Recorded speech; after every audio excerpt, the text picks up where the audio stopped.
So I call the Latin Kings the stepdads to some other gangs in Chicago because by pressing certain people from certain neighborhoods, they've caused like other gangs to form. I know the Simon City Royals were two separate neighborhoods. If you remember that video that I had made on my old channel about the guy who had been a former Simon City Royal like regional captain and then had kind of gotten off drugs and became a Christian, and he was talking about that gang life, and I was giving a little bit of background about how the white kids in Lakeview High School, which is a area that you may have seen in a few of my videos. I live not too far from there, over by Irving and Ashland.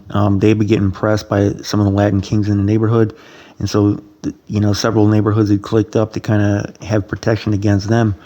And a lot of other kids in the city, they start gangbanging at some point or another because they're being pressed by one or another gang in the neighborhood. And typically, a lot of the gangs on the southwest side, a lot of the white gangs and a lot of the Hispanic gangs have done this, especially the white gangs back in the day. They were really the reason why a lot of the blacks and Hispanics started gangbanging in the first place was, to protect themselves against them. And then they turned on each other. And so some of these gangs like almost gave birth to other gangs in a metaphorical sense, man. But there's also individual stories like that where kids start gangbanging because they're being pressed by, the guys in their neighborhood or in a neighborhood next to theirs.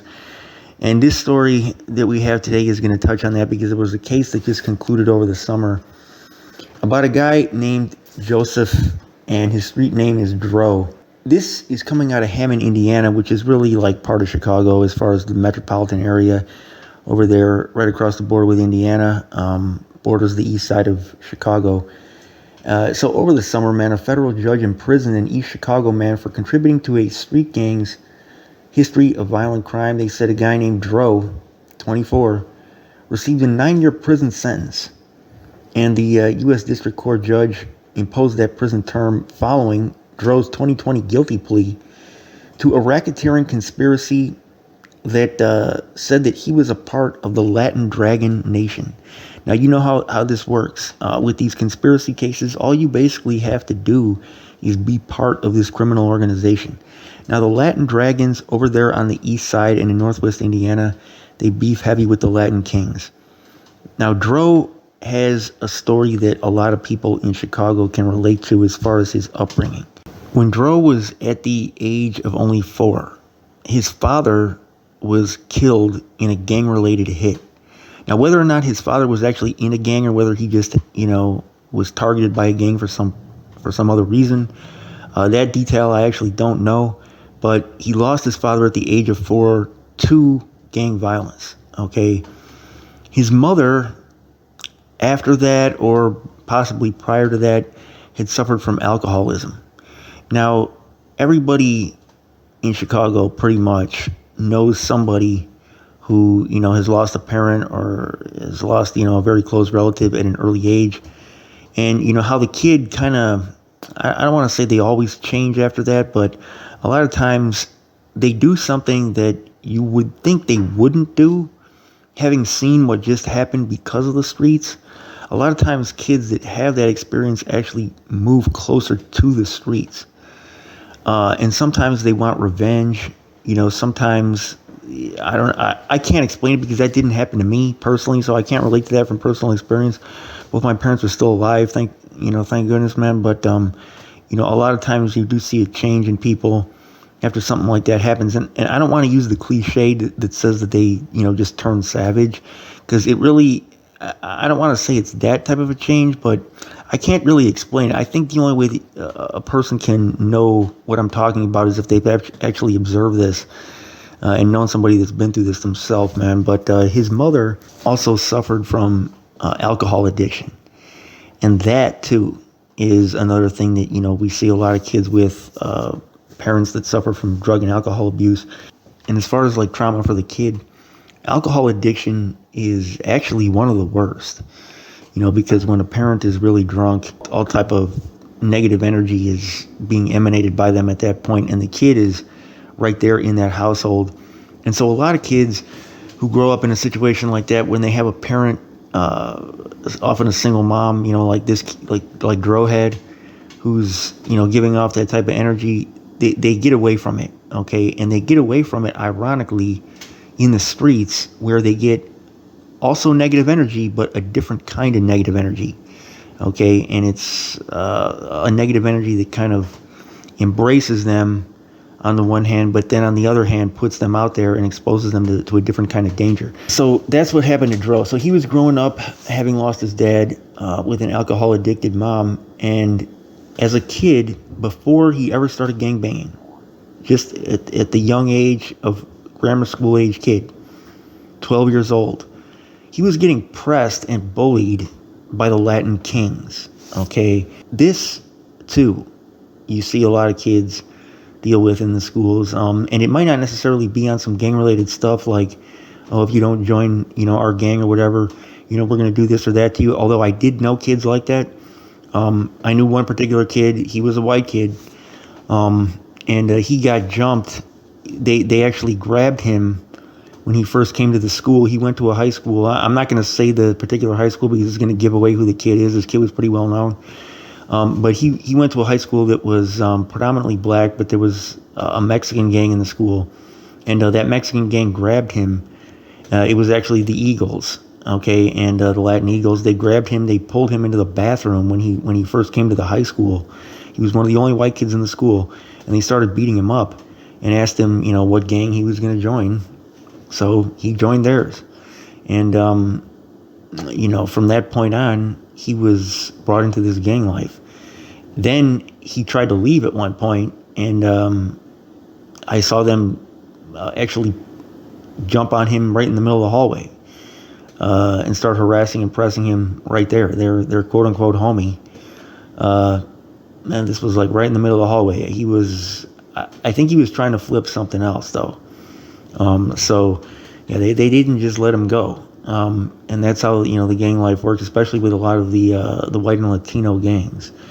It's I don't want to say it's blood in, blood out, because that's a little bit of an exaggeration. But if you try to flip something else, especially, and two, I think in some cases, if you just try to leave, it can be a problem. Like that can be kind of a risky thing to do and something you have to move to do. But he was getting pressed by the Latin Kings, but Dro didn't make the same move that the kid that I was talking about made. He decided to instead join the rivals of the Latin Kings, which were the Latin Dragons. Okay, and now we know a lot of white kids, they get bullied every day at school, and they reach a breaking point, and they eventually do horrific things like shoot up the school, right? Well, in gang territories, a lot of these kids, when they're being bullied every day, even by non-gang members, they go to that for an outlet. I had one kid, he was a black kid, he was also a member of the Latin Eagles, and he was getting picked on, made fun of and stuff, and he joined the Latin Eagles, and he told me straight up, he said, before I joined the Eagles, I was nothing. And so it, kind of made them into somebody. And so you get these kinds of stories happening over and over. But at any rate, man, he got into this gang life and was a member of the organization. And Dro is among 19 people that a federal grand jury first indicted in 2017 with trafficking illicit drugs and firearms. As a member of the Chicago-based street gang that also operates in Hammond, Indiana, he pled guilty to the felony count under an agreement with the U.S. attorney to avoid an even harsher sentence. Had a federal jury found him guilty of several violent crimes that he allegedly committed for the gang. So he admitted in his plea deal that he had shot another rival gang member in the back on July 14th, 2017. And he admitted that he had tried to silence a witness to a murder and basically, get him not to testify. So one of the other guys that was part of this whole thing is a guy named Smiley. He's now serving a 35-year prison term for fatally shooting a guy named Charles, who was 50 years old, in the head. And the reason, the whole situation behind this was that Charles was trying to stop Smiley from attacking another man with whom Smiley had been arguing. So he was just trying to break this up and ended up getting killed. So federal prosecutors were seeking a longer sentence, but the defense attorneys argued to the court that Dro had no prior criminal record and a difficult childhood. And that difficult childhood, can often be something that juries relate to, especially juries from Chicago, because a lot of them grew up in similar circumstances or know people who did. And they said that Dro was only 4 years old when his father died in a gang-related killing. His mother suffered from alcoholism, and he grew up in a gang-infested Chicago neighborhood. He moved at age 12 to East Chicago, where he played football, but joined the Latin Dragons for safety because he was being bullied by Latin King gang members, and this is according to his defense attorneys. So they didn't say what neighborhood he was from in Chicago originally, but a lot of people move away from Chicago, as did Dro's family, to get away from the violence and get away from the gangs. The problem is these gangs have now spread out to all the surrounding metropolitan area, including Hammond. So that's not far enough. To get away from the stuff in Chicago and to get away from the gangs, one has to move really to like one of the small towns, and that can be difficult, especially for a lot of low-income people, because they got to apply for Section 8, or they just can't get a job. There's not enough jobs out there, so this can be a very difficult situation to navigate, man. But the person that Dro shot did not die, or he would have been looking at some more serious charges, man. But he now is serving a 9-year prison sentence at the age of 24, and he'll be released when he's 33. So this is a short one, man, not too long of a story for you guys in this particular video, man. But this is a prime example of something that we see over and over and over again in the Chicago public high schools, man. And one thing that serves as a reminder that when you see some of these guys, getting sentenced for, doing these bad crimes that can result in death and pain for others, you got to remember that the reasons behind a lot of this stuff are numerous. Okay, they're very numerous. Some people, they join it, they want the girls, they want the money, this, that. They're given into the temptation. Others give into the temptations that are a little bit tougher because the peer pressure, the bullying, even the physical danger that they can be constantly put in by some of these guys. But ironically, when they do join the gang, it makes their safety, it puts their safety at 10 times more risk, because now you're not just a neutron that they want to press. Now you're an op. And now they're not going to beat you. Now they're going to shoot you when they see you. So it's kind of a trick, really. It's kind of deceptive. But, a lot of these groups of neutrons get together to, protect themselves against these gangs. And then that group itself becomes the gang. And then they start pressing other people. A lot of people get high on that power. That power is a drug. It really is. And when you have a large group of people, especially a group of people that's under the command of one guy or a few guys, that affords an occasion for power, and that power goes to guys' heads, it corrupts them, and then they start abusing that power.